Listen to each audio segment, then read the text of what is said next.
You are looking at Julian's pronunciation guide, where we look at how to pronounce better some of the most mispronounced words in the world, like this other curious word. But how do you say what you're looking for today?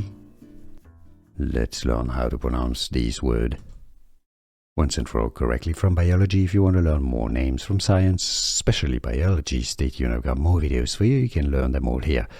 Granulocytes, that's your English pronunciation right here. Let's break it down. Granulocytes. Now, the Americans may sometimes say it as granulocytes, but it's normally granulocytes. Granulocytes, that's the plural or singular. One granulocyte, several granulocytes. It's easy, and now you know.